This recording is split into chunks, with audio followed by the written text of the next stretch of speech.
Hello नमस्कार दोस्तों, मैं योगेंद्र सर आप सभी का अपने यूट्यूब चैनल पर स्वागत करता हूं। और आज एक ज़्यादातर भूगोल में एक प्रश्न पूछा जाता है कि फला देशांतर पर ये समय हो रहा होगा या फला देश में ये समय हो रहा होगा, तो इस समयानुसार भारत में क्या समय होगा, या भारत की घड़ियों में इतना बज रहा है तो लंदन की घड़ियों में क्या समय हो रहा होगा, अमेरिका की घड़ियों में क्या समय हो रहा होगा। इससे संबंधित एक प्रश्न उम्मीद करता हूं कि आपको समझ में आने के बाद आप सभी देशों के बारे में किसी भी, यदि उनका देशांतर पता होगा तो आप उनके समय के बारे में जानकारी प्राप्त कर सकेंगे, ऐसा उम्मीद करता हूं। तो हमने इसके लिए एक सवाल दिया है। सवाल बहुत ही आसान होता है, क्योंकि अगर सीखना है तो आसान चीज़ों से सीखा जाए और उसके बाद उसके स्तर को बढ़ाया जाए धीरे धीरे। तो सीखना है, हम इसलिए बहुत आसान सा सवाल लिए हुए हैं। यदि जीएमटी पर प्रातः के 6 बजे हों तो भारत की घड़ियों में क्या समय हो रहा होगा।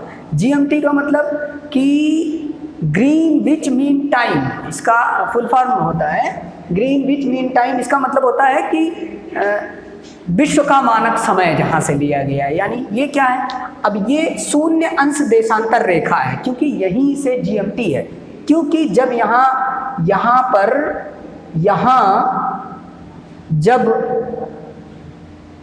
जब इसके विपरीत सूर्य होगा, जब इसके विपरीत सूर्य होगा यानी 180 अंश देशांतर, ठीक उसी समय यहाँ दोपहर का 12 बजेगा। और जब यहाँ पर सूर्य सीधा चमकेगा तो वहाँ 180 अंश देशांतर पर मध्य रात्रि होगी। यानी इन दोनों में 180 और शून्य में विपरीत का वो होता है, संबंध होता है। ये दोनों एक दूसरे के अपोजिट होते हैं, इसलिए ये विश्व का मानक समय है, मानक समय रेखा है विश्व की 0 अंश देशांतर रेखा।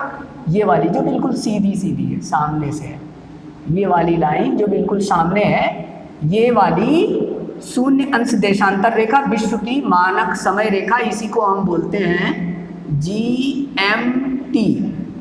क्योंकि इसके विपरीत 180 अंश देशांतर रेखा है। जब यहाँ पर सूर्य सीधा चमकता है तब वहाँ पर मध्य रात्रि होती है, क्योंकि इस तरफ सूर्य है तो उस तरफ क्या होगा, 180 इसके अपोजिट है, तो उस तरफ क्या होगा, आधी रात होगी। और जब आधी रात होगी तो वहाँ पर आधी रात को क्या होता है, तिथि बदल जाती है। जैसे ही सूर्य इसके सीधे से आगे बढ़ेगा तुरंत उस तरफ अगली डेट चालू हो जाएगी, अगली डेट शुरू हो जाएगी। तो इस कारण से उस रेखा को, 180 अंश देशांतर रेखा को अंतर्राष्ट्रीय तिथि रेखा कहा जाता है। और उसी के कारण से इसको जीएमटी कहा जाता है, ग्रीनविच मीन टाइम, विश्व मानक समय इसको बोलते हैं। क्योंकि इसको जीएमटी क्यों बोला जाता है, क्योंकि ये ग्रीनविच नामक स्थान से होकर के गुजरती है 0 अंश देशांतर रेखा, जो 180 अंश देशांतर रेखा के अपोजिट है। और उसको ऐसा क्यों किया गया, क्योंकि वही पूरे विश्व के ग्लोब पर सबसे एक अच्छी जगह थी जहाँ से पूरे विश्व को 2 भागों में, अलग अलग 2 पार्ट में हम बांट सके। जैसे अब बेरिंग जल संधि आप देखे होंगे मैप में, या देख लीजिएगा। बेरिंग जल संधि एक ऐसी जल संधि है जो 2 स्थल खंडों को बहुत करीब से अलग कर देती है, और वहाँ पर रेखा का झुकाव भी करना पड़ा है क्योंकि एकदम क्लियर नहीं थी। तो इस कारण से उसको अंतर्राष्ट्रीय तिथि रेखा होने की वजह से उसके अपोजिट ये जीएमटी रेखा मानी गई है, और जो ग्रीनविच से होकर गुजरती इसी को 0 अंश देशांतर रेखा माना गया। अब यहीं से पूरे विश्व के समय का निर्धारण होता है। ये 0 अंश है। हमने प्रश्न में लिया है कि यदि जीएमटी पर, यदि यानी यहाँ पर यदि सुबह के 6 बजे हो, प्रातः के 6 बजे हो, तो भारत की घड़ियों में क्या समय होगा। आप देखें विश्व के ग्लोब पर भारत यहाँ पर है, ये भी कुछ न कुछ देशांतरों में फैला हुआ है। जैसे हमने नीचे बना लिया है भारत को, हमने एक पिछली वीडियो में बताया भी है कि भारत का देशांतरी विस्तार कहाँ से कहाँ तक है। तो उसमें हमने बताया था 68 अंश 7 मिनट से लेकर के, और पूर्वी देशांतर से लेकर के 97 अंश 25 मिनट पूर्वी देशांतर के मध्य। यानी इनका अंतर जो आता है, यहाँ से लेके यहाँ तक का जो अंतर आता है वो 29 देशांतर का अंतर आता है, 29 देशांतर का अंतर आता है। तो भारत का मानक समय कहाँ से लिया गया होगा, जहां से मानक समय लिया गया होगा उसी के अनुसार पूरे भारत की घड़ियों का समय बताएगा। ऐसा तो नहीं है कि अरुणाचल प्रदेश में 9 बज रहा हो तो यहाँ पे 7 बज रहा होगा या 11 बज गया होगा, ऐसा नहीं हो सकता है। अगर अरुणाचल प्रदेश में 7 बज रहा है सुबह का, तो गुजरात के पोरबंदर में भी सुबह का 7 ही बजेगा। बेशक सूर्य यहाँ 1 घंटे बाद निकलेगा या 2 घंटे बाद निकलेगा।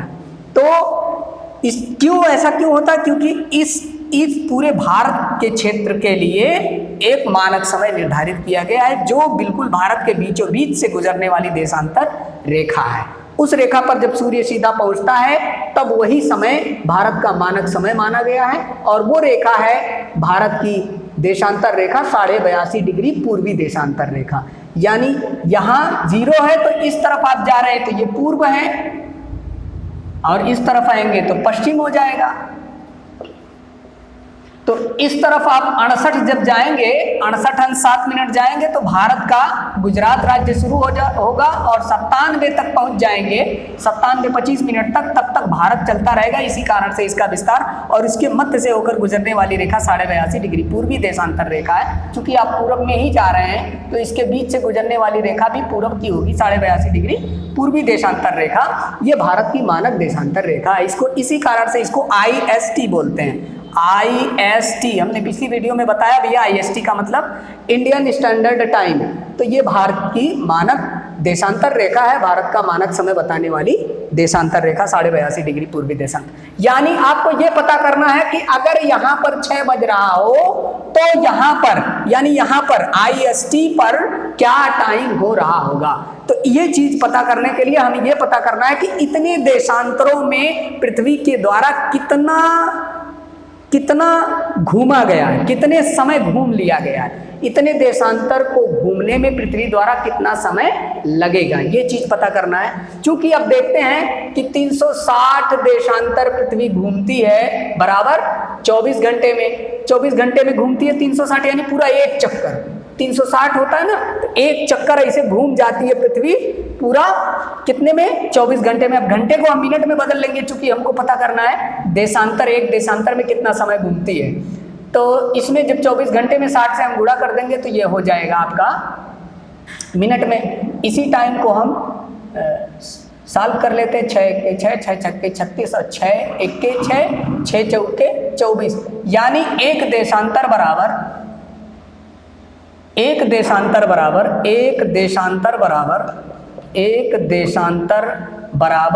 पृथ्वी द्वारा कितना समय लग रहा है, 4 मिनट का समय लग रहा है।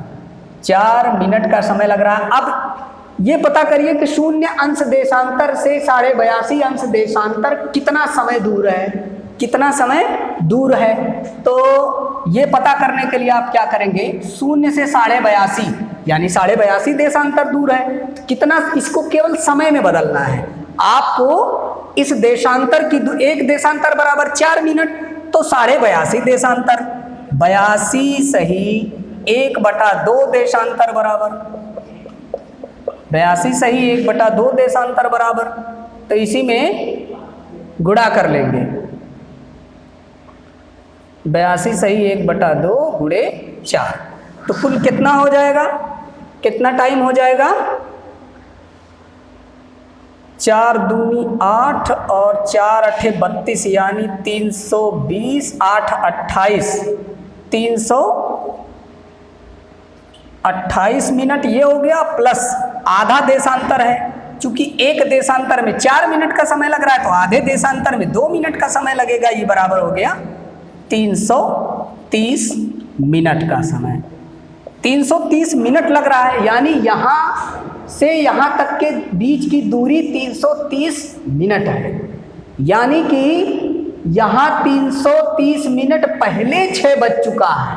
जो टाइम अब यहाँ हो रहा है, क्योंकि सूर्य यहाँ से आ रहा है ना, पूरब से पश्चिम की ओर ऐसे आ रहा है, तो यहाँ अब 6 बजा है। मतलब यहाँ अब प्रातः हुई है, सुबह हुई है यहाँ पर। तो इसका मतलब यहाँ ये कितना टाइम है, 330 मिनट पहले यहाँ हो चुका था। यानी यहाँ और ज़्यादा टाइम हो रहा होगा, क्योंकि अब पूरब में है ना, तो पूरब में और ज़्यादा टाइम हो चुका होगा, क्योंकि यहाँ और पहले हो गया था वो समय। तो ये इसको हम घंटे में बदल लेते हैं। 330 में जब हम 60 से भाग देंगे, 330 में 60 से भाग दे देते हैं तो ये बदल जाएगा घंटे में, और ये हो गया 6 पंचे 30 और ये 3 बचा यानी 30 मिनट, 5 घंटा 30 मिनट का समय बचा है। तो यानी अब देखिए GMT से एक सवाल का जवाब आपको और मिल गया, 5 घंटा 30 मिनट। यानी कभी आपसे पूछ सकता है कि GMT से IST की दूरी कितनी है, या भारत के मानक समय की दूरी GMT से कितना है, तो 5.5 घंटा। और 5.5 घंटा क्या, 5.5 घंटा आगे मतलब पहले, 5.5 घंटा पहले में वो टाइम हो जाता है GMT से। इसी कारण से हम जब भी बोलते हैं तो 5.5 घंटा आगे बोलते हैं कि पूरब में है हमारा भारत का मानक समय।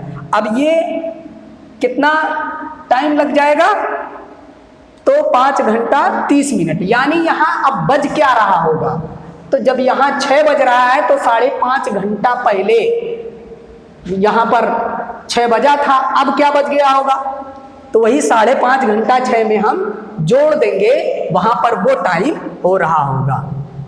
5.5 घंटा 6 में 5.5 घंटा जोड़ देंगे, यानी 6 बजे हैं, 6 बजे प्लस 5 घंटा 30 मिनट, इसको भी जोड़ देंगे तो ये हो जाएगा